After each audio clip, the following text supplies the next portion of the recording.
और इसी बीच में प्रयागराज से अपडेट है। पुलिस पूछताछ में अतीक अहमद रोने लगा है। बड़ी खबर है सूत्रों के हवाले से। अतीक ने रोते हुए कहा है कि दुनिया का सबसे बड़ा गम बुजुर्ग पिता के कंधों पर उसके जवान बेटे का शव होना है। साथ ही उसने यह भी कहा है कि अब तो हम मिट्टी में मिल गए हैं, सब मेरी गलती है, असद की कोई गलती नहीं थी। यह बात पुलिस से पूछताछ में कही है रोते हुए अतीक अहमद ने। ये सूत्रों के हवाले से हमें जानकारी मिल रही है।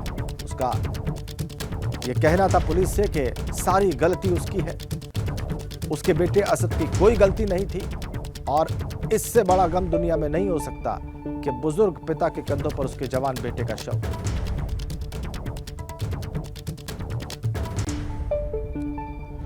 और अतीक से पूछताछ में एक और बड़ा खुलासा हुआ है।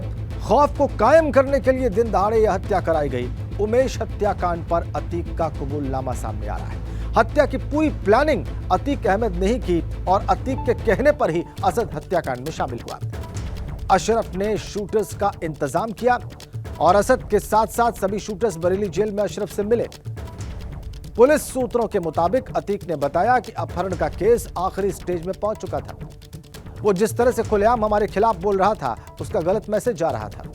हमने तय किया कि अगर उमेश को दिन दहाड़े नहीं मारा गया तो फिर हमारे नाम का खौफ खत्म हो जाएगा।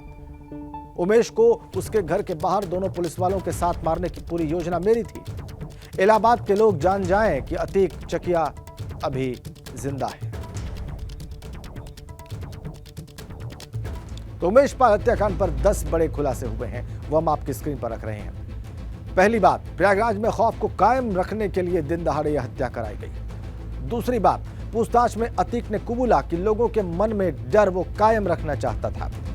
तीसरी बात, उमेश पाल की हत्या की पूरी प्लानिंग अतीक अहमद ने ही की। चौथी बात, अतीक के कहने पर ही बेटा असद अहमद हत्याकांड में शामिल हुआ। पांचवी बात, भाई अशरफ ने बरेली जेल से ही शूटर्स का इंतजाम किया था। छठी बात, असद के साथ सभी शूटर्स बरेली जेल में अशरफ से मिले थे। सातवीं बात, हत्या के बाद असद और गुलाम ने 48 दिनों में 6 शहर बदले थे। आठवीं बात, हत्या के बाद असद और गुलाम ने 10 सिम कार्ड्स का इस्तेमाल किया। नौवीं बात, उमेश पाल की हत्या के बाद असद सबसे पहले लखनऊ गया था।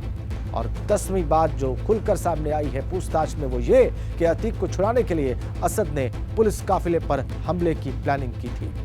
ये पूछताछ में 10 बड़ी बातें सामने आई हैं और ये 10 बड़ी बातें हमने आपकी स्क्रीन पर रखी हैं। जो सबसे बड़ी बात है वो ये कि खौफ को कायम रखना इस हत्या का मकसद था और उमेश पाल की हत्या की पूरी प्लानिंग अतीक अहमद ने ही की थी। उसने इस बात को कबूला है। बरेली जेल से अशरफ ने शूटर्स का इंतजाम किया था। एक और बड़ी बात यह सामने आ रही है, असद के साथ सभी शूटर्स बरेली जेल में अशरफ से मिले थे और 48 दिनों में 6 शहर बदले गए थे। हत्या के बाद असद और गुलाम ने 10 सिम कार्ड्स का भी इस्तेमाल किया था।